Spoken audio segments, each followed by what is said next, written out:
Sobat Dunia Donghua, kita berjumpa kembali. Tanpa berlama-lama mari kita lanjutkan ceritanya. Selamat mendengarkan dan selamat berimajinasi. Aula itu tidak terang benderang. Lantai ubin yang halus menyerupai permukaan air keruh, memancarkan cahaya keperakan yang redup. Laras pedang berukir tulang, pernis cendana, serat kayu keras seperti wajah rakun, semuanya tampak membayangi pemandangan dengan hikmat. Lu Jia-Jia berlutut di tanah, rok seputih saljunya terhampar bagai kelopak bunga teratai yang bertebaran di air, samar-samar tersulam aroma yang lembut. Pemuda berbaju putih itu mengalihkan pandangannya kembali ke arahnya, cahaya dari belakang berkilau samar di lekuk pipinya. Jia-Jia, pemuda itu memanggil namanya. Lu Jia-Jia perlahan mengangkat kepalanya, perlahan meluruskan tubuh bagian atasnya. Sosoknya yang ramping dalam balutan putih, menyerupai kuncup bunga lili air yang menutup di malam hari. Ia tetap berlutut, pinggang rampingnya dibingkai selempang hitam legam, roknya yang longgar tak mampu menyembunyikan lekuk tubuhnya yang gagah. Matahari terbenam di lembah. Latar belakang dunia berubah dari putih menjadi merah, lalu menjadi gelap, dan segalanya tampak membeku dalam waktu. Guru, Lu Jia-Jia memejamkan mata jernihnya, bibirnya yang merah, sewarna matahari terbenam, berkilauan, tampak rapuh. Murid, apakah Anda punya tempat tinggal? Ning Changjiu, sambil membawa mantel kepompong, melihat seorang anak laki-laki kecil di kaki gunung. Ding Leixi menatap anak laki-laki yang jatuh dari langit itu dengan kaget, dan berkata, "Guru, guru."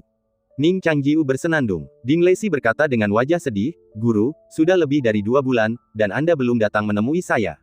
Saya pikir Anda melupakan saya." Petik 2. Ning Changjiu terdiam beberapa saat, dan berkata, "Murid, guru tidak akan melupakan Anda. 10 bulan lagi, Anda akan berduel dengan, murid Zhao Xianger. Anda harus berlatih dengan baik dan jangan mempermalukan guru." "Yan Si," Ding Leixi mengingatkan dengan suara rendah. Ning Changjiu mengangguk dan berkata, "Baik, murid, Anda tidak boleh kalah." Ding Leixi mengangguk penuh semangat, "Saya telah bekerja sangat keras akhir-akhir ini." "Baiklah, baguslah." Ning Changjiu menepuk kepalanya, berpikir bahwa seperti yang diduga, orang-orang terpengaruh oleh pergaulan dengan orang jahat.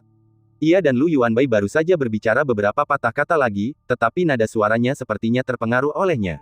Anak laki-laki itu melirik mantel kepompong di punggung Ning Changjiu dan terkejut melihat wajah kakak perempuan yang mengenakan mantel kepompong itu. Ia merasa bahwa saudari Oiran dari kota Linhe itu tampak seperti gadis desa dibandingkan dengannya.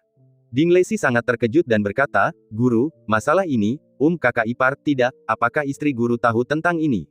Mengapa Anda banyak bertanya?" Ning Changjiu tertegun sejenak, lalu sedikit marah, berpikir bahwa visinya untuk menerima murid jauh tertinggal dari Lu Jia-Jia.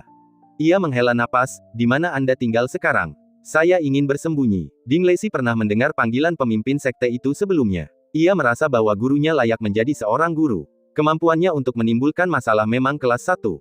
"Guru, aku akan membawamu pergi." Ding Leixi menepuk dadanya dan berkata, "Kita banyak. Aku tahu tempat tersembunyi." Ning Changjiu mengangguk tanda menghargai. Ding Leixi memimpin jalan, berkata, "Guru, ini kebun buah spiritual. Biasanya ada penjaga, tapi puncaknya agak kacau hari ini. Semua orang takut gunung akan runtuh, jadi semakin dekat ke gunung, semakin sedikit orang yang ada.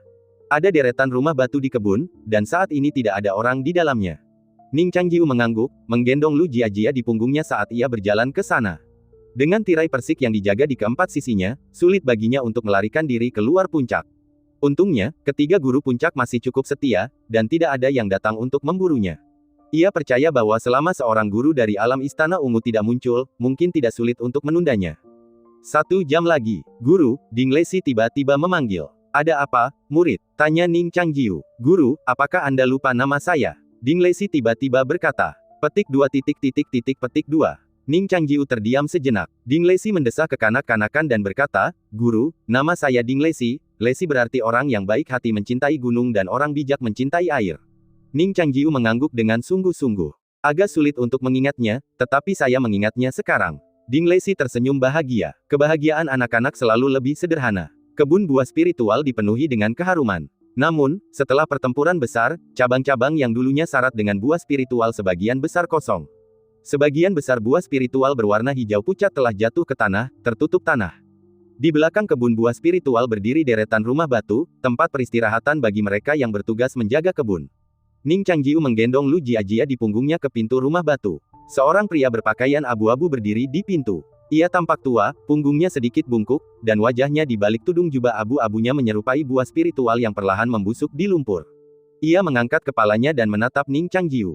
Ding Leixi terkejut dan langsung berkata, "Guru, dia, saya tidak mengenalnya." Ning Changjiu mengangguk dan berkata, tidak apa-apa, ini tidak ada hubungannya dengan Anda.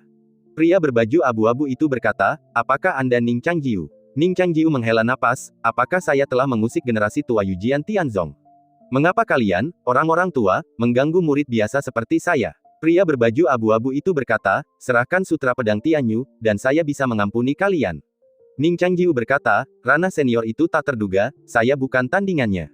Meskipun pria berbaju abu-abu itu tidak beraksi selama bertahun-tahun, ranahnya begitu tinggi sehingga tekanan samar-samar itu sudah sangat kuat. Bahkan beberapa gerakan sederhana pun dapat melenyapkan niat membunuh dan semangat juang lawan seperti angin. Jadi, apakah kau bersedia menyerahkan kitab pedang itu? Atau, kau hanya mencoba mengulur waktu? Pria berbaju abu-abu itu melirik ke belakangnya. Aku kenal wanita ini. Dia pemimpin puncak Tianku. Aku tak pernah menyangka dia akan mencapai alam istana ungu di usia semuda ini. Sungguh belum pernah terjadi sebelumnya, tapi dia masih muda. Sekalipun dia berhasil, itu tak akan mengubah apapun. Ning Changjiu bertanya, apa yang Tuan Hanci janjikan padamu? Pria berbaju abu-abu itu meliriknya, tanpa menyembunyikan apapun. Tuan Hanci bilang kalau aku menangkapmu, dia akan berbagi kitab pedang denganku. Ning Changjiu berkata tulus, aku bisa memenuhi permintaan sesederhana itu. Kenapa harus percaya pada orang tua itu? Pria berbaju abu-abu itu tersenyum. Anak muda, kau benar-benar tahu cara menilai situasi. Ayo, tunjukkan ketulusanmu. Biarkan aku melihat warisan tunggal legendaris dari garis keturunan ketua sekte. Ning Changjiu mengikatkan pakaian di jubah kepompong Lu Jiajia lebih erat. Langit perlahan menggelap. Awan gelap bergulung dari kejauhan. Listrik berderak di antara awan, mengisyaratkan gemuruh guntur. Pria berbaju abu-abu itu setuju. Paruh kedua kitab pedang amanat surgawi hanya berisi 18 jurus, tetapi ke-18 jurus ini bukanlah jurus pedang yang sebenarnya. Melainkan, jurus-jurus ini merupakan pola serangan pedang dan energi spiritual. Setelah menguasai semua jurus pedang, bahkan teknik tusukan yang paling umum sekalipun, asalkan rahasia batin kitab pedang amanat surgawi diterapkan, dapat menghasilkan pukulan yang mematikan.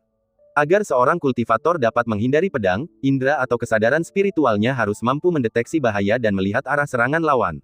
Namun, pedang ini mampu meredam semua niat membunuh, menghindari semua persepsi. Seperti awan transparan yang mendekat, tak seorang pun akan menganggapnya berbahaya. Sejak Ning Changjiu melancarkan serangan pertamanya, pria berjubah abu-abu itu merasakan bahwa itu adalah teknik pedang sejati. Di belakangnya, Ding Leixi tertegun menyaksikan gerakan Ning Changjiu. Matanya, yang terpaku pada ujung pedang, seolah terpaku, mengikuti gerakan Ning Changjiu dalam keadaan tak sadar. 10 tarikan napas tidaklah lama, dan Ning Changjiu telah menyelesaikan 6 gerakan teknik pedang, meskipun ia telah membalik urutannya. Pria berjubah abu-abu itu juga terpikat oleh teknik pedang yang mematikan namun tak terduga ini. Faktanya, dalam dunia kultivasi, teknik dan teknik pedang seringkali dianggap remeh, dan kekuatan sejati hanya terletak di ranah kultivasi, di mana kekuatan tertinggi seseorang dapat menghancurkan segala bentuk sendirian. Namun hari ini, serangan pedang Ning Changjiu perlahan-lahan mengubah persepsinya. Ning Changjiu terdiam. Pria berjubah abu-abu itu kembali tenang dan berkata, lanjutkan. Ning Changjiu melanjutkan, dengan kultivasimu, beberapa jurus ini sudah cukup untuk membunuh pemimpin sekte. Setelah kau membunuhnya, aku akan mengajarimu jurus pedang lainnya dan metode kekuatan spiritual. Pria berjubah abu-abu itu menatapnya tajam dan berkata dengan dingin, lanjutkan. Ning Changjiu tidak melawan dan terus menyerang dengan pedangnya. Sutra pedang Tianyu mencapai jurus ke-14. Jurus ini menyerupai seseorang yang berdiri di atas kuda, pedang dipegang horizontal, tubuh bersandar, menampilkan pertunjukan yang lucu. Ding Leixi ingin tertawa, tetapi senyumnya membeku di wajahnya begitu sudut mulutnya melengkung. Pedang Ning Changjiu melayang ke depan dengan ringan, entah bagaimana menembus celah di kejauhan dalam sekejap, dan tiba di depan pria berjubah abu-abu itu. Jubah abu-abu pria tua itu tidak bergetar, dan energi pedangnya tidak bocor sama sekali. Pedang itu menebas ke depan dengan kekuatan yang begitu mantap sehingga seolah-olah semua yang dilewatinya akan terbelah dua seperti tahu. Namun, perbedaan alam mereka terlalu besar. Setelah hening sejenak, lelaki tua itu mengalihkan pandangannya dari pedang. Ia mengangkat lengan bajunya, menjulurkan 2 jari dari balik jubahnya, dan dengan mantap meraih pedang yang mendekat. Angin di sekitarnya meniup daun-daun kuning yang layu. Awan gelap berkumpul, dan hujan deras tampak akan segera turun. Ding Leixi bahkan tidak mengerti apa yang sedang terjadi. Ia hanya merasakan pandangannya berkedip, lalu sosok gurunya melayang ke arahnya seperti daun kering. Serangan Ning Changjiu sebelumnya terhenti di tenggorokan lelaki tua berjubah abu-abu itu. Jari-jari lelaki tua itu seperti batu, dan pedang itu seolah tertancap di batu. Saat niat membunuh mengalir deras di sepanjang ujung pedang, ia segera melepaskannya dan melangkah mundur. Jari-jari lawannya, setelah menjepit ujung pedang, juga berkibar seperti daun paulonia, berhembus di dadanya. Kedua pria itu hanya terdiam sesaat di udara. Akhirnya, telapak tangan itu dengan ringan menekan dada Ning Changjiu. Telapak tangan itu menyentuh dadanya. Setelah beberapa saat tenang, Ning Changjiu terlempar seperti karung pasir, menghancurkan dedaunan di sekitarnya dan meremukkannya menjadi debu. Dada Ning Changjiu ambruk akibat hantaman itu. Kekuatan dahsyat itu menyerbu organ-organ dalamnya, menghancurkan energi spiritual pelindungnya dan membuat darahnya bergejolak. Tak mampu menahan setitik pun energi sejati, ia terhempas mundur, menghantam tanah dengan keras. Sensasi manis menggenang di tenggorokannya, dan darah menyembur keluar, membeku di udara. Udara di sekitarnya membeku seperti es. Pria tua berjubah abu-abu itu berkata, "Karena kau tidak tulus, jangan salahkan aku karena bersikap kejam." Ia mengulurkan tangannya dan menggambar lingkaran di depannya. Dari tengah lingkaran, pedang-pedang terbang putih muncul, berputar seperti jam matahari sebelum melesat keluar membentuk aliran, menusuk Ning Changjiu. Tubuh Ning Changjiu gemetar kesakitan. Ia berusaha keras memutar jari-jarinya, mencoba membentuk segel untuk mengaktifkan teknik cermin air bulan. Namun, begitu jari-jarinya gemetar, pedang-pedang terbang itu menyerbu ke arahnya bagai burung putih mendekati burung phoenix. "Tuan!" seru Ding Lesi kaget. Ia mencoba mendekat, tetapi terdorong mundur oleh arus udara yang kencang. Perbedaan alam yang sangat besar, ditambah dengan konfrontasi langsung, melenyapkan satu-satunya kesempatan Ning Changjiu untuk menang. Luka-luka yang telah terkumpul di dalam dirinya meletus saat pedang-pedang terbang itu menghantam dadanya. Energi pedang berbenturan dengan dadanya, dan ia merasa seolah-olah tubuhnya terkoyak. Ia bagaikan layang-layang yang talinya putus, terkoyak oleh hembusan angin. Bahkan menghunus pedang patah di tangannya pun menjadi sangat sulit, apalagi menghasilkan energinya. "Beraninya kau, begitu lemah, mencuri kitab suci pedang." Pria tua berjubah abu-abu itu mengibaskan lengan bajunya, satu tangan di belakang punggung, tangan lainnya di depan, seperti seorang murid Buddha yang melantunkan kitab suci untuk mengusir roh jahat. Pria tua berjubah abu-abu itu telah hidup selama bertahun-tahun, tetapi ia jarang meninggalkan Gunung Huanpu, dan hanya sedikit yang tahu tentang keberadaannya. Dalam arti tertentu, dia adalah orang terkuat di bawah pimpinan Sekte Tianzong. Hanya dengan 2 serangan, dia telah mengalahkan Ning Changjiu sepenuhnya. "Kau masih punya kesempatan. Serahkan jurus pedang yang tersisa," kata tetua berjubah abu-abu itu. "Orang lemah tidak perlu atau pantas memegang giok ini. Kau orang bijak, kau seharusnya mengerti." Pakaian Ning Changjiu mencabik dadanya, dan pakaian yang membungkus jubah kepompong Lu Jiajia pun robek. Lu Jiajia jatuh ke tanah, ekspresinya tenang, berbeda dengan hiruk-pikuk di sekitarnya.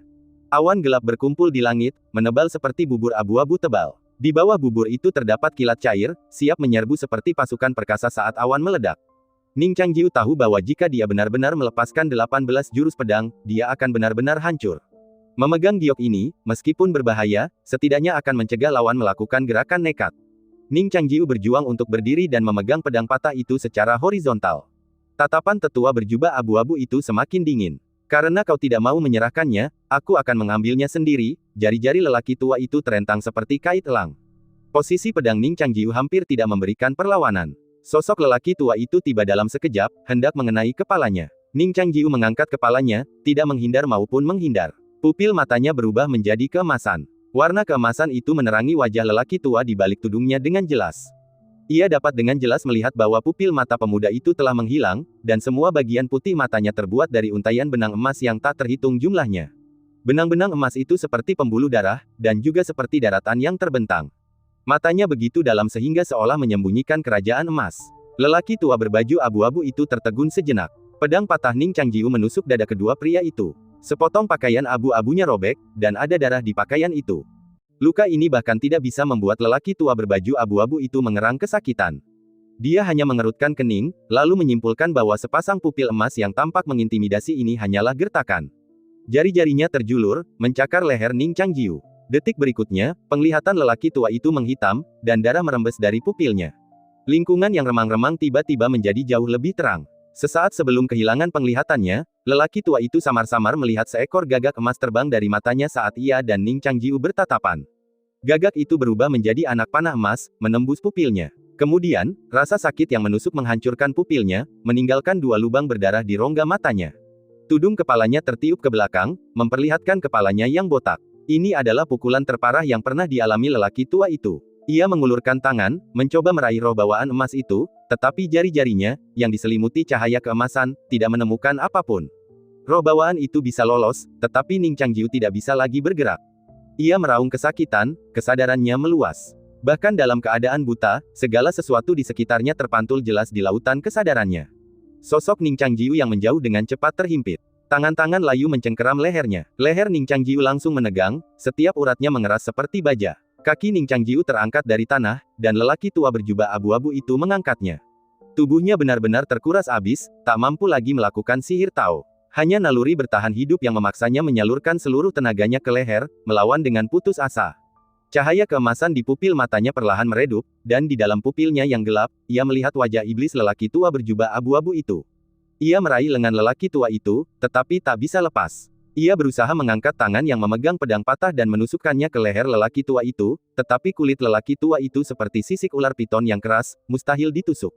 Senyum sinis tersungging di sudut mulut lelaki tua itu, dan ia mengulurkan tangan dan menepis pedang dari tangannya. Klak, guntur bergemuruh di langit. Guntur itu menenggelamkan suara pedang yang menghantam tanah.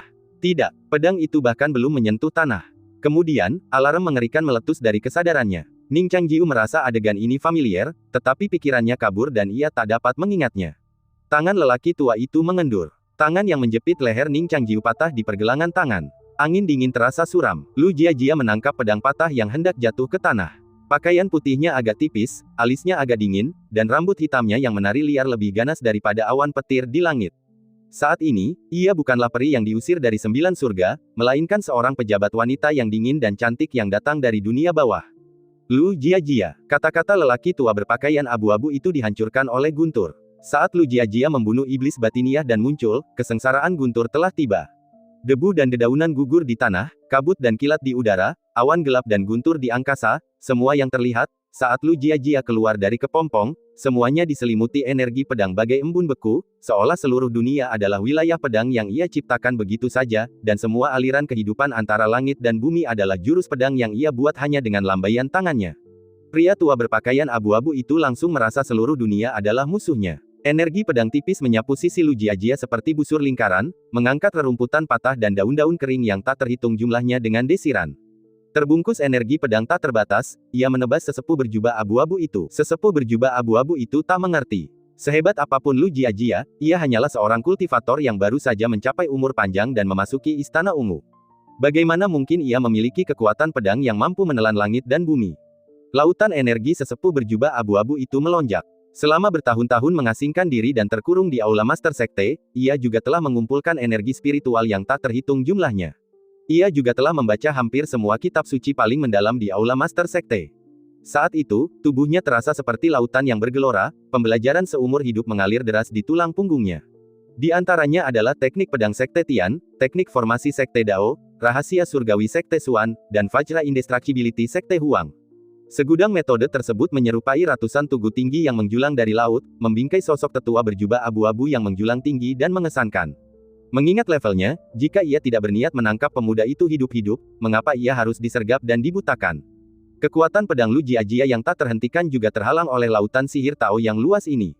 Ia melirik Ning Changjiu yang roboh, lalu menatap pria tua berjubah abu-abu itu. Matanya tak menangkap satupun dari sekian banyak gambaran Dharma yang menjulang tinggi bagai kota yang megah. Ia hanya menatap lelaki tua itu dengan tatapan menantang dan acuh tak acuh. Ia menggenggam pedang patah itu dan perlahan menusukkannya ke depan. Kemudian, segalanya menyapu dirinya. Rambut hitam panjangnya, berkilau putih dalam energi pedang, menyerupai rambut seorang wanita cantik yang memutih dalam sekejap mata. Di antara pilar-pilar Sekte Jian, Sekte Dao, Sekte Xuan, dan Sekte Huang, aliran energi pedang bersiul seperti pasir dan air kota Linhe, bagaikan sungai yang meluap. Setiap gumpalan energi pedang berbobot puluhan ribu pon. Dalam sekejap, kultivasi lelaki tua berjubah abu-abu itu tak mampu menahannya, dan sebagian besar menguap. Pedang Lu Jiajia menghancurkan semua sihir, mengirimkan pedang patah itu menembus dada lelaki tua itu. Di langit, badai petir itu sempurna. Awan gelap berubah menjadi plasma, membentuk kolam petir yang tak tertembus. Kekuatan kolam ini hampir tak pernah terdengar dalam seluruh sejarah Tianzong. Bahkan seberkas petir pun membawa aura penghancur. Lu Jiajia mengangkat kepalanya, mata pedangnya terbuka lebar, bagai api suci abadi. Ia mencengkeram gagang pedangnya dengan satu tangan, dan tangan lainnya mencengkeram bahu lelaki tua itu. Saat guntur mereda, sosoknya tiba-tiba muncul dari tanah, bagai pelangi putih yang menembus langit. Cahaya pelangi dan kilat saling bertabrakan. Langit dan bumi seterang siang hari, dan keempat puncak gunung bermandikan kilat tak berujung. Formasi pelindung gunung yang hancur pun hancur berkeping-keping. Lu Jiajia mencengkeram tubuh lelaki tua berpakaian abu-abu itu, menantang guntur, lalu melesat ke atas, menangkis kilat yang luar biasa kuat itu sedikit demi sedikit. Raungan memekakkan telinga segera menyusul. Di langit, retakan putih yang tak terhitung jumlahnya muncul di tengah kolam petir. Pelangi putih menembus kolam petir, membubung tinggi, lalu menjelma menjadi pedang abadi yang tak terhitung jumlahnya, menebas lagi. Suara gemuruh terus bergema, dan seluruh langit tampak runtuh. Kolam petir hancur berkeping-keping, dan bola-bola petir ungu biru yang tak terhitung jumlahnya beterbangan, menyerang para penyintas bencana. Lu Jiajia berteriak, dan mengubah petir kesengsaraan ini menjadi api untuk menempa bilah pedangnya. Jubah abu-abu di bilah pedangnya telah lama musnah oleh guntur dan api, lalu menghilang. Guntur di langit perlahan mereda. Lu Jiajia menjentikkan pergelangan tangannya, menepis petir dari bilah pedangnya. Pedang patah itu, yang awalnya merupakan benda fana, kini berubah menjadi kilau pedang abadi yang menyilaukan setelah ditempa oleh guntur surgawi. Kesengsaraan guntur yang dahsyat pun padam. Jubah putihnya yang bersih membeku di udara sejenak, memastikan bahwa kesengsaraan guntur telah berlalu. Ia segera menukik turun seperti layang-layang salju, meninggalkan jejak bayangan di belakangnya, dan tiba di depan Ning Changjiu. Ia membantu Ning Changjiu yang terluka berdiri, menekan semua niat pedangnya, dan segera menggunakan kekuatan spiritualnya untuk melindungi titik akupunturnya yang paling kritis. Ning Changjiu menutupi tenggorokannya dan batuk terus-menerus. Ia tampak sangat kedinginan, memeluk lengannya dan terus menggigil. Lu Jiajia ingin memakaikan pakaiannya, tetapi ternyata hanya tersisa satu. Ia ragu sejenak, lalu langsung memeluknya. Ia menggunakan tubuhnya sebagai pedang, menyalakan api pedang yang lembut untuk menghilangkan rasa dingin pada Ning Changjiu. Ning Changjiu pun tenang. Ia bersandar di dada Ning Changjiu, seolah terkubur di ladang kapas. Ia berkata, "Terima kasih." Bisik Lu Jiajia, "Maaf, aku agak terlambat." Ning Changjiu memperlambat napasnya dan bertanya, "Apa yang kau lihat selama kesengsaraan setan hati? Apakah semuanya berjalan lancar?" Lu Jiajia terdiam beberapa saat, melepaskannya, dan berkata, "Itu hanya kesengsaraan hati nurani biasa." Ning Changjiu berpikir sejenak dan berkata, "Pertempuran dengan rubah tua." Lu Jiajia mengangguk dan berkata, "Apa lagi? Apa lagi?" Ning Changjiu bersenandung dan berkata, "Han Qi sedang melakukan hal-hal jahat. Dia ingin merampas semua keberuntungan Tianzong dan kemudian secara paksa menggabungkan 9 bayi. Hati-hati." Lu Jiajia berkata, "Jangan pikirkan itu dulu. Aku akan membawamu untuk menyembuhkan." Ning Changjiu menunjuk ke belakangnya dan berkata, "Itu, muridku." Lu Jiajia melirik dan menyadari bahwa pemuda bernama Ding Lesi itu adalah seorang manusia biasa. Dia pasti akan pingsan di tanah karena kekuatan sekuat itu. Lu Jiajia melemparkan pedang patah itu, mengangkatnya, dan membawanya ke arah aula pedang. Seolah teringat sesuatu, Lu Jiajia tiba-tiba berkata, "Panggil aku guru," sambil meletakkan tangannya di punggung Han Qi. "Apa?" Ning Changjiu terdiam sesaat. Lu Jiajia berkata dengan suara dingin, "Aku memintamu untuk memanggilku guru." Ning Changjiu mengerutkan kening dan berkata, "Ada apa denganmu? Aku tidak akan menyembuhkanmu jika kau tidak memanggilku guru. Bukankah kita bilang kita setara? Kau tidak bisa melihatku mati begitu saja meskipun aku tidak memanggilmu, kan? Kenapa kau bicara omong kosong? Apa yang kau lihat di kesengsaraan iblis hati? Diam, panggil saja aku Tuan, Tuan, Tuan." Memanggilnya seperti itu memang wajar di hari-hari biasa, tetapi saat ini, Ning Changjiu seolah dipaksa melakukannya seolah-olah ada pisau di lehernya, dan teriakannya terdengar agak kaku dan tidak wajar, sementara ekspresi Lu Jiajia jauh lebih santai. Sambil menyembuhkan luka Ning Changjiu, ia berkata, "Panggil aku beberapa kali lagi." Petik 2. Petik 2. Ning Changjiu merasa ada yang tidak beres dengan Lu Jiajia hari ini, tetapi di bawah tekanan keagungan pihak lain, ia masih berkata, "Tuan, Tuan. Tuan, apakah tidak apa-apa?" Lu Jiajia sedikit mengernyit, seolah merasa tidak puas. Ia teringat kejadian tadi dan berkata, "Apakah kakimu baik-baik saja? Apakah lututmu cedera atau apa?" Ning Changjiu merasa ia mengkhawatirkannya, dan hatinya menghangat. Ia berkata, "Tidak apa-apa. Terima kasih guru atas perhatianmu. Kalau begitu, berlututlah," selalu Jiajia, membentak. Petik 2. Petik 2. Ning Changjiu benar-benar tercengang, bertanya-tanya apakah gadis ini tersambar petir dan menjadi gila. Ia protes, "Apa yang kau inginkan?" Lu Jiajia, seperti gadis kecil yang cemberut dan bersikeras mendapatkan permen karetnya, berkata, "Jika kau tidak berlutut, kau akan dihukum dengan penggaris." Ning Changjiu berkata, "Lu Jiajia, jika kau terus melakukan ini, cepat atau lambat aku akan." Ia disela. Lu Jiajia dan dirinya menoleh bersamaan, melihat ke arah aula Master Sekte, tanpa berkata sepatah kata pun. Ia bisa merasakan aura iblis muncul dari sana. Bahkan dengan wujud pedangnya yang telah sepenuhnya terbentuk dan terobosan seperti istana ungu, ia tidak yakin bisa sepenuhnya mengalahkan aura iblis itu. Sungai Gunung 4 puncak terputus, dan Gunung Huanpu muncul. Di puncak gunung, 9 kepala 9 bayi menari-nari bagai guntur. "Guru," gumam Ning Changjiu pelan, ingin memberi instruksi. Lu Jiajia telah berdiri di hadapannya. Punggungnya yang indah tampak seperti monumen pedang yang tertutup salju. Kilat menyambar bagai kepingan salju yang berserakan, terkoyak dari langit oleh angin kencang. Berkas cahaya turun dari awan, lalu kembali terhalang oleh awan yang berkumpul sebelum sempat menghilang. Kilatan petir baru menyambar dari puncak-puncak yang jauh. Tirai di sekitar gunung air terjun telah runtuh, dan bebatuan serta pohon pinus yang menempel padanya mulai runtuh bagai tanah longsor. Di puncak gunung, di tengah awan yang menyesakkan, awan-awan naik turun bagai air mendidih. 9 kepala yang ganas, bagaikan gurita raksasa dari laut dalam, terombang-ambing ke permukaan dalam hujan deras, melekat dan melilit kapal samudera yang luas itu. Bahkan bertahun-tahun kemudian, pemandangan ini tetap terpatri di benak para murid Yujian Tianzong. Tatapan panik mereka kini membangkitkan bayangan pembalasan ilahi dan kiamat yang akan datang. Itu adalah panggung tempat para iblis legendaris berkeliaran di malam hari. Tirai itu jatuh, menampakkan wujud raksasa dewa iblis yang menguasai segalanya. Bencana yang menyusul tampaknya siap membelah pupil setiap orang yang melihatnya dengan kilat. Lu Jiajia melangkah maju, melawan angin.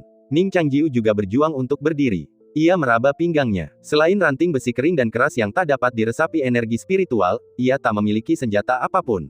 Kembalilah, kau bukan tandingannya. Ning Changjiu bergegas maju, energi spiritualnya tiba-tiba tak seimbang, dan ia tersandung lalu jatuh. Sebelum kehilangan keseimbangan, ia mengulurkan tangan dan meraih lengan baju Lu Jiajia. Lu Jiajia berhenti dan menopangnya, berkata, menghancurkan iblis adalah takdir seorang kultivator, kau mengerti. Ning Changjiu berkata, kita bisa pergi. Lu Jiajia melanjutkan, Tianzong sedang menghadapi bencana. Keempat puncak sedang memisahkan urat nadi mereka, dan tsunami akan segera terjadi. Murid-muridku masih menungguku di puncak Tianku. Bagaimana aku bisa pergi? Ia tersenyum lembut dan melanjutkan, apa kau tidak percaya padaku? Ning Changjiu tetap diam. Ia mendongak. Di atas gunung Huanpu, awan badai yang bergejolak terus meletus. Roh jahat dari 3000 tahun yang lalu sedang menunjukkan kekuatannya, dan kekuatannya tampaknya melampaui ekspektasi awal Ning Changjiu.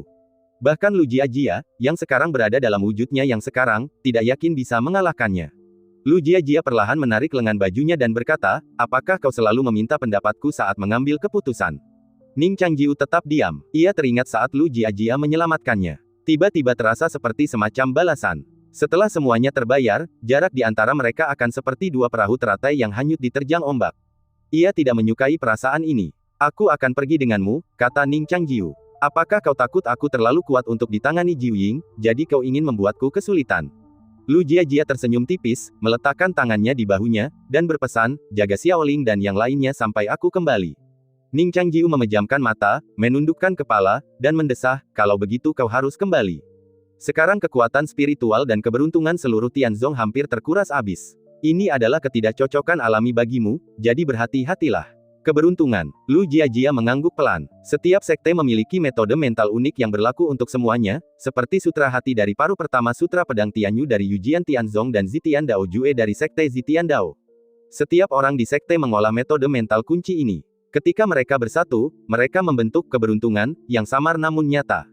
Keberuntungan ini membawa kemakmuran dan kemunduran bagi semua yang mempraktikkannya. Inilah sebabnya mengapa sebagian besar sekte benar-benar dapat bersatu melawan musuh bersama, karena kultivasi mereka terhubung sejak awal.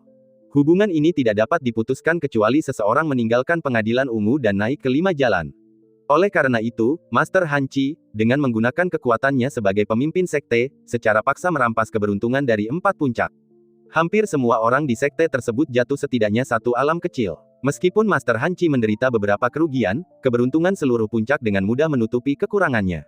Ning Changjiu berkata, ketika pendiri sekte Yujian Tian mendirikan formasi gunung dan air ini, beliau mungkin sudah memikirkan hal ini. Banyak kultivator yang terlalu lama terjebak dalam kebuntuan, menyaksikan diri mereka menua perlahan, ambisi mereka membusuk, akan menjadi gila. Tetapi sang pendiri pada akhirnya tidak melakukan itu, kata Lu Jiajia, enggan berspekulasi jahat tentang orang mati. Ning Changjiu berkata, jadi, kau harus menjadi pemimpin sekte suatu hari nanti. Hanya orang yang benar-benar baik yang dapat mencegah hal seperti ini terjadi lagi. Lu Jiajia ragu sejenak, lalu mengangguk, tidak seperti biasanya. Jika ada masa depan, ia merenung dalam hati. Saat ia berbicara, beberapa garis cahaya, beberapa berwarna biru kehijauan dan beberapa berwarna oranye merah, merobek langit yang hancur dan melayang di hadapan Lu Jiajia. Energi pedang terhenti, memperlihatkan sosok 3 master puncak. Kami hanya menunggumu, kata Jing Yangxia, sang pemimpin. Lu Jiajia mengangguk pelan. Yujian Tianzong kini hancur berkeping-keping. Pedang besar pelindung gunung itu telah dilepaskan 2 kali di hari yang sama, sebuah peristiwa yang belum pernah terjadi sebelumnya dalam sejarah. Ujung pedang itu bahkan bisa mengarah ke pemimpin sekte. Hati-hati, Lu Jiajia berbalik dan memberikan peringatan terakhir. Ning Changjiu membungkuk dalam-dalam dan berkata, murid mengucapkan selamat tinggal kepada guru.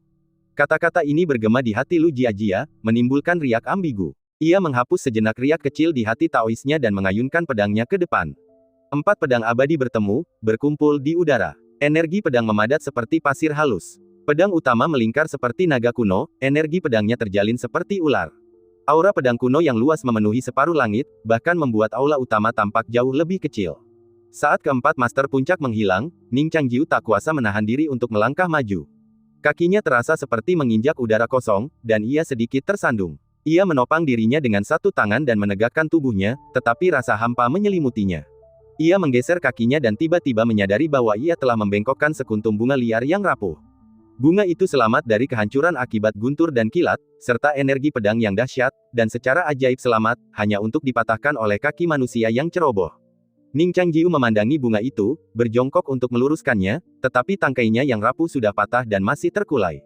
Ning Changjiu mengangkat kepalanya dan melirik ke arah yang ditinggalkan Lu Jiajia. Pertanda buruk ini semakin memenuhi hatinya dengan kegelisahan yang lebih besar. Akhirnya, ia berdiri dan berjalan menuju puncak-puncak Tianku. Bunga liar kecil itu akan berubah menjadi kelopak merah tua dan hancur menjadi debu diterpa angin dan hujan yang akan datang. Di puncak-puncak Tianku, Lu Yuanbai merasa kesal dengan para tetua yang datang silih berganti. Ia ingin menjadi seorang ksatria. Ia merasa orang-orang ini hanya serakah dan masih ada kemungkinan untuk berbalik arah, jadi ia enggan membunuh mereka.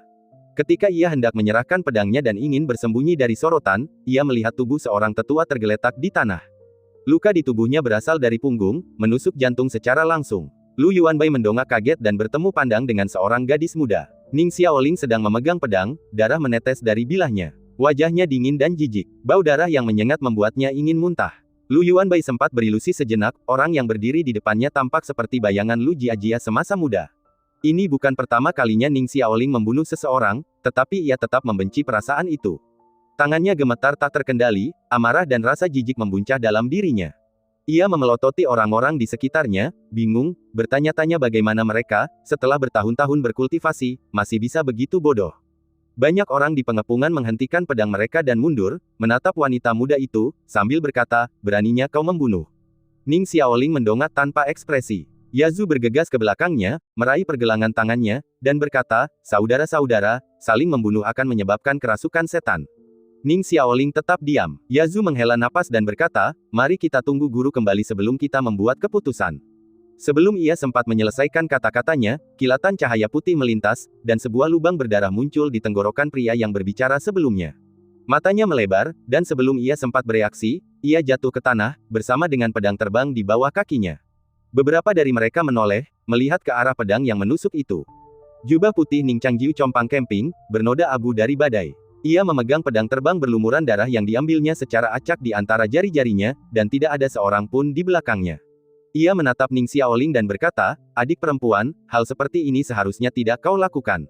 Ini salahku, karena tidak melindungimu. Tangan Ning Xiaoling yang memegang pedang berhenti gemetar, dan ia merasakan kedamaian yang langka.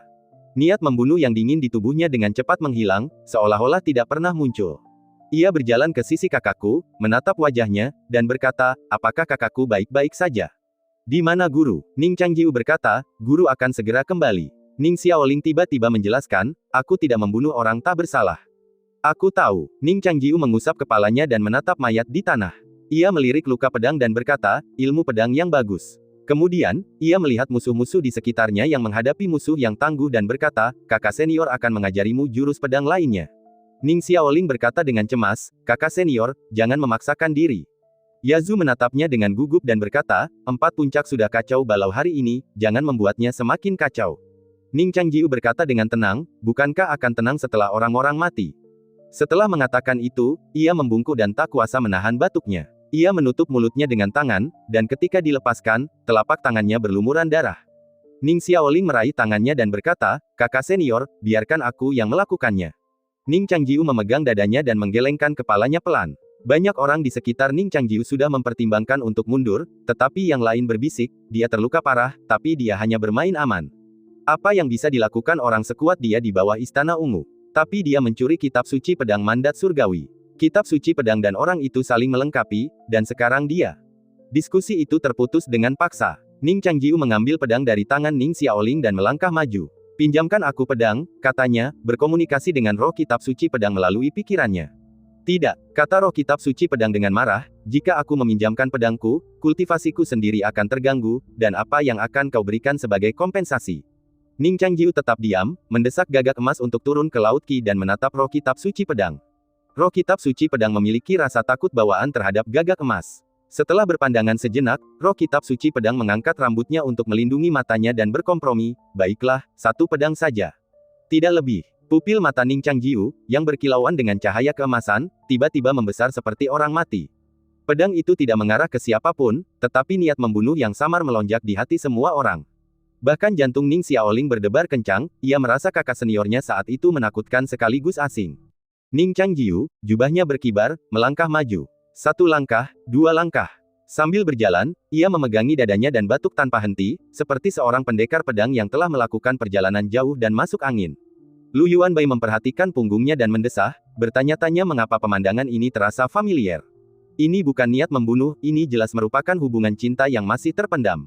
Dengan mengingat hal ini, Lu Yuanbai mengalihkan pandangannya lebih jauh. Itu adalah arah Gunung Huanpu. Di gunung itu, lebih dekat ke langit daripada keempat puncak lainnya, pedang besar penjaga gunung, seperti kapal raksasa yang terbentuk dari awan gelap yang bergulung-gulung, menghantam karang raksasa yang tersembunyi di antara awan. Keempat penguasa puncak, yang berdiri diam di kehampaan, tampak begitu kecil dari jauh, seolah-olah mereka bisa dihancurkan kapan saja oleh sambaran petir yang menyambar. Batuk Ning Changjiu semakin cepat, tetapi warna keemasan di matanya semakin intens. Suara benturan teredam bergema dari kejauhan. Pedang penjaga gunung itu hancur berkeping-keping di Gunung Huanpu. Kabut kelabu, yang terpencar akibat benturan, menyelimuti puncak gunung, seperti ledakan dahsyat, mengirimkan awan debu dan asap yang menyapu.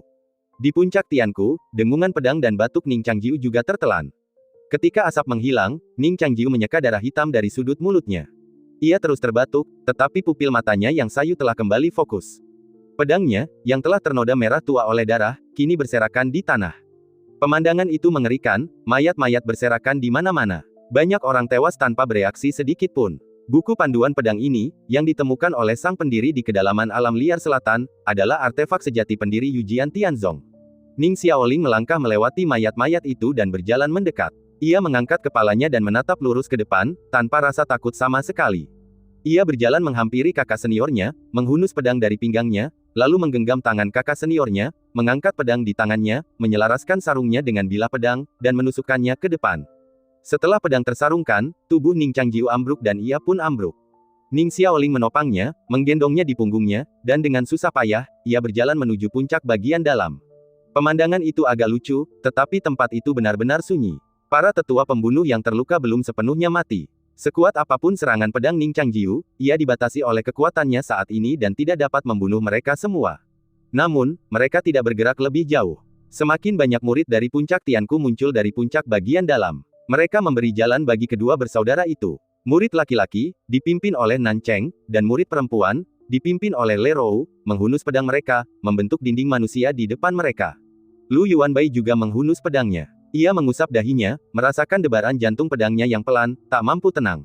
Ia menarik napas dalam-dalam, menghentakkan kakinya, dan langsung melesat dengan pedangnya menuju aula Master Sekte. Kerumunan itu perlahan bubar. Api masih berjatuhan dari langit. Tanpa formasi pelindung, empat puncak tampak agak sunyi di dunia ini. Awan pedang gelap yang mengelilingi gunung air terjun juga mulai berputar-putar. Di balik awan pedang tebal itu, tiga lentera raksasa menyala. Dua mata simetris di kiri dan kanan adalah mata kepala tengah 9 bayi, dan mata di tengah memegang lampu jiwa surgawi di mulutnya. Cahaya dari pupilnya menembus lapisan kabut, menusuk ke arah mereka. Ia melengkungkan tubuhnya yang besar lagi, 9 kepalanya melilit menjadi ular piton raksasa seperti 9 cambuk yang menggulung langit dan bumi. Saat awan gelap menghilang, wujud aslinya terungkap. Kau juga akan mengkhianatiku. Tidak jelas apakah suara itu berasal dari 9 bayi atau dari mulut Han Qizhen. 9 bayi menundukkan kepalanya yang besar, matanya tertuju pada 4 pedang yang tergantung.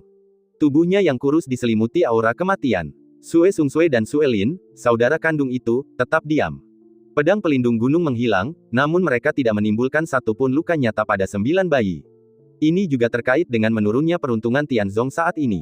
Bahkan mereka, sebagai master puncak, mau tidak mau terpengaruh. Wajah Jing Yangxia juga tampak lelah setelah seharian bekerja keras. Penampilannya yang dulu energi kini dipenuhi tanda-tanda penuaan. Kau telah mengkhianati Tianzong. Jing Yangxia menggenggam pedang langit giok, matanya dipenuhi kekecewaan. Kau telah menghancurkan fondasi Tianzong yang telah berdiri selama 300 tahun. Jika Tianzong runtuh, dan sampai dibangun kembali, tidak ada yang melindunginya, bagaimana provinsi selatan ini akan dikuasai oleh iblis? Mengembalikan kota ke alam liar, kau menentang rakyat. Mata 9 bayi yang seperti ular beralih ke Jing Yang Xia, dan kata-kata Master Han Qi terdengar perlahan, itu hanya pendapatmu. Ratusan tahun dari sekarang, ketika buku-buku sejarah menulis tentangku, mereka akan menggambarkanku sebagai pendiri kebangkitan Tianzong. Kata-katanya lambat, begitu pula gerakan 9 bayi. Pada saat itu, dibandingkan dengan tubuhnya, seluruh gunung tampak seperti batu karang yang rapuh di laut, sangat rapuh. Waktu seakan kembali ribuan tahun, ke masa ketika para kultivator masih mencari jalan kultivasi. Tak terhitung individu berbakat luar biasa yang tersesat, terjerumus ke dalam obsesi iblis, dan binasa. Itulah puncak kekacauan antara iblis dan dewa di dunia fana. Naga sejati menjelajahi daratan dan lautan, Phoenix surgawi berkuasa di langit, dan umat manusia berjuang untuk bertahan hidup di celah-celah. Para pahlawan bangkit perlahan, tetapi jatuh dengan kecepatan yang tak terbayangkan. Banyak kultivator yang mencapai 5 jalan bahkan tak pernah meninggalkan nama mereka dalam sejarah, menjadi tak lebih dari tulang belulang di bawah tahta dewa yang ganas.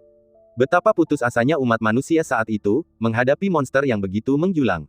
1000 tahun kemudian, ketakutan dan ketidakberdayaan yang sama kembali. Pedang keempat Master Puncak tergeletak seperti pembatas buku yang berserakan di hadapannya. Kau bukan tandingan. Biarkan aku yang mengambilnya. Lu Jia melayang di udara, melayang menuju pemimpin 9 bayi. Kata-katanya tidak lembut maupun berat, tetapi bahkan guntur yang paling dahsyat pun tak mampu menenggelamkannya. Sue Sung Sue, menatap wajah cantik, dingin, dan tenang generasi muda itu, tiba-tiba menjadi murka. Apa yang kau coba pamerkan, gadis kecil? Setelah itu, ia mengulurkan tangan dan meraih pedang Wonyun di sampingnya, menebas Jiu Ying. Lu Jia mengerutkan kening, lalu segera menyusul dengan pedangnya. Meskipun pedang Bixiao Jing Yang Xia telah kehilangan sebagian besar kecemerlangannya, serangannya tetap tak berkurang. Suelin, yang tergoda untuk mundur karena ketakutan batinnya, terkekeh sendiri setelah kepergian adiknya dan mengikuti jejaknya. Kekacauan merajalela di Gunung Huanpu. Awan pedang yang telah dibubarkan oleh pedang besar pelindung gunung meluas membentuk cincin yang luas, menyapu keempat puncak. Kemanapun cincin awan pedang itu menyebar, rumput dan pepohonan berubah menjadi abu. Jiu Ying berdiri di puncak Tianku, masing-masing kepala bagaikan pedang yang tak tertandingi. Hampir semua anggota terkuat yang tersisa dari generasi Yujian Tianzong telah berkumpul di sana, dan pertempuran ini, pertempuran bersejarah bagi Tianzong, telah berakhir lebih cepat dari yang mereka perkirakan sebelumnya. Sue Sung Sue dan Suelin nyaris tak mampu bergerak 10 kali. Pedang mereka, saat berbenturan dengan tengkorak 9 bayi, hanya meninggalkan bekas putih samar. Setelah beberapa saat bermanuver di antara 9 kepala yang panik, mereka terpental oleh ekor raksasa 9 bayi. Seandainya mereka tidak memanggil roh bawaan mereka secara bersamaan, serangan ekor itu akan membuat mereka tak berdaya. Semakin tinggi kultivasi seorang kultivator, semakin kecil kemungkinan mereka untuk menunjukkan roh bawaan mereka. Bahkan pertempuran dengan Sekte Dao Langit Ungu, yang telah membawa mereka ke hadapan mereka, tidak memaksa mereka ke dalam situasi putus asa, memaksa mereka untuk menunjukkan roh sejati mereka. Namun sekarang, mereka memanggil roh bawaan mereka hanya untuk pertahanan diri. Seperti yang dikabarkan, roh bawaan kedua bersaudara itu adalah wujud harimau yang termutilasi, satu kehilangan mata, yang lain kehilangan ekor. Kedua harimau itu menggunakan tubuh raksasa mereka untuk melindungi diri dari serangan gencar, melindungi mereka dari pusat kerusuhan. Namun, tubuh mereka babak belur dan memar, dan energi spiritual mereka melemah dengan cepat.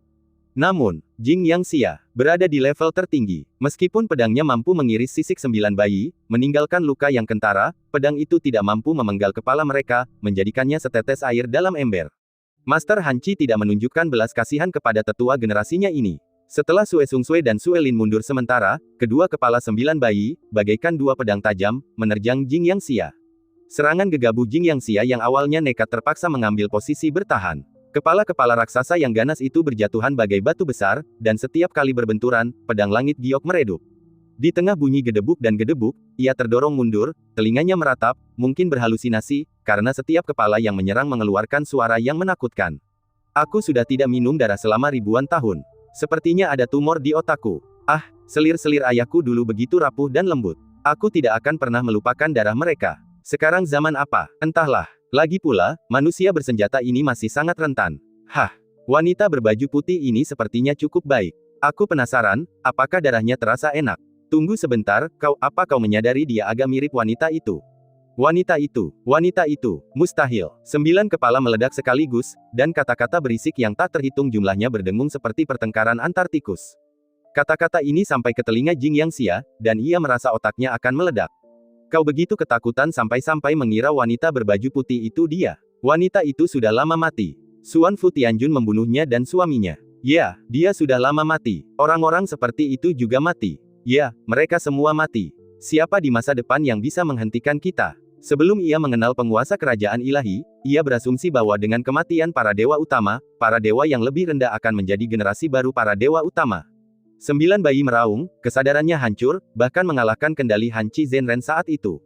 Jing Yangxia akhirnya roboh, terhempas oleh sebuah sundulan yang kuat. Lu Yuanbai, yang baru saja tiba, menangkapnya. Lu Yuanbai mengamati monster raksasa itu dari dekat, lalu memeriksa luka-luka master puncak Jing Yangxia. Setelah mempertimbangkan untung ruginya, ia memutuskan untuk membawa master puncak Jing Yangxia berobat terlebih dahulu. Di hadapan 9 bayi, hanya jubah putih yang masih berkibar.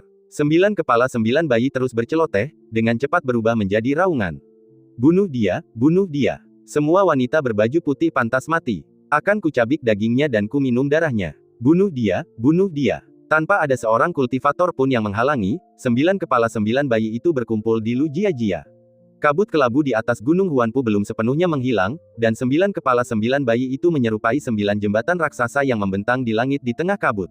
Lu Jiajia berdiri di depan jembatan, mata pedangnya berkilat bagai matahari siang. Jubah pedangnya yang seputih salju berkibar tertiup angin kencang, dan energi pedang bagai kilat memancar darinya. Rambut hitamnya menari-nari liar tertiup angin. Dikelilingi oleh 9 bayi, ia tetap tak bergerak, namun niat pedang di dalam dirinya semakin kuat, seolah mampu membelah Dewa Iblis dan Gunung Huanpu menjadi dua. Setelah tersadar sejenak, Master Han Qi menatap wanita di hadapannya. Pedang yang dibawanya terasa begitu familiar, seolah-olah ia pernah melihatnya di suatu tempat sebelumnya. Rantai ingatannya tentang kota Liantian kembali terputus. Ia tak dapat mengingat apa yang telah terjadi, tetapi naluri ketakutan membuncah dalam dirinya. Setiap kepala 9 bayi telah mengembangkan kesadaran, sehingga ketakutan ini tak dapat menjangkau setiap orang. Alamnya terlalu rendah ketika ia menggabungkan 9 bayi secara paksa, dan kini ia tak mampu menahan keganasan mereka sama sekali. Bahkan mengendalikan bagian tengah saja sulit. Suara-suara yang tak terhitung jumlahnya berputar-putar di benaknya, dan Master Han Qi tahu ini adalah tanda kerasukan setan. Kau anggota Tianzong, dan kekayaan Tianzong sedang menurun. Mengapa kultivasimu justru meningkat, bukannya menurun? Kau jelas-jelas mengkhianati Tianzong, jadi mengapa kau berpura-pura menjadi penyelamat? Master Han Qi berteriak putus asa, berharap Lu Jiajia akan menjawab, agar ia dapat menemukan jangkar dan menghindari kewalahan terlalu cepat. Namun Lu Jiajia mengabaikannya. Pedang Minglan di tangannya melonjak energi, dan roh senjata itu, penguasa bulu darah, akhirnya terbang bebas seperti ikan yang bermain-main di pantai saat air pasang. Penguasa bulu darah perlahan-lahan mulai sadar kembali dan hendak merayakan kebebasannya, berharap dapat membasmi roh-roh jahat dengan tekun, mendapatkan kembali tubuhnya, dan kembali menjadi Raja Iblis Provinsi Selatan yang terhormat. Namun, ia mendongak, tertegun. Monster macam apa ini? Seluruh tubuhnya kini lebih kecil dari satu pupil. Ini, mata penguasa bulu darah melebar, dan ia berputar. Ia melihat niat pedang Lu Jiajia, yang mengancam akan menebas monster berkepala 9 dan gunung di bawahnya berkeping-keping. Ketakutan bak ayam yang kehujanan, ia melipat sayapnya dan, bersama ambisinya yang besar, gemetar saat ia kembali bersembunyi di balik pedang yang relatif aman. Saat penguasa bulu darah kembali ke pedangnya, Lu Jiajia memukul gagangnya, membuat pedang Minglan melayang, meninggalkannya, hanya bayangan, di udara. Di dalam tubuhnya, embrio pedang, yang sebagian besar telah larut, berdengung tanpa henti. Awan pedang melingkar di langit, seolah terinspirasi, berkumpul kembali saat Lu Jiajia meluncurkan dirinya. Cincin pedang itu, bagaikan tali, berusaha melilit 9 bayi dengan aman. 9 kepala 9 bayi yang menggelegar merobek cincin itu, tetapi tidak mampu menangkap wujud Lu Jiajia yang secepat kilat. Suara gesekan tajam bergema tanpa henti di sekujur tubuh 9 bayi, masing-masing meninggalkan bekas luka pedang yang dalam di tulang. Lu Jiajia dan pedang Minglan berdiri di kedua sisi, masing-masing diselimuti bayangan putih yang berputar-putar. Untuk sesaat, mustahil membedakan manusia dari pedang. Lu Jiajia melangkah melewati 9 kepala itu, naik turun dalam beberapa tarikan napas, mencapai pusatnya. Pada saat itu, manusia dan pedang menyatu dari kedua sisi. Lu Jiajia berdiri di antara kepala-kepala ular itu, tangannya mencengkeram gagang pedang, jari-jarinya bertautan, dan menusuk ke bawah. Pedang Minglan menghantam kepala 9 bayi, dan aliran energi pedang yang nyata meletus, berubah menjadi aliran udara putih yang berputar di sekitar ujung pedang.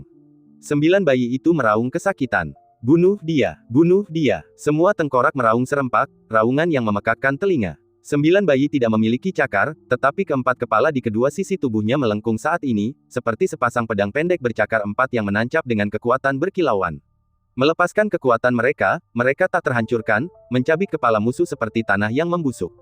Cakar putih tulang 9 bayi, yang pernah membunuh para praktisi 5 jalan, kini, 3000 tahun kemudian, menebas ke arah wanita berbaju putih, yang berusia awal 20-an.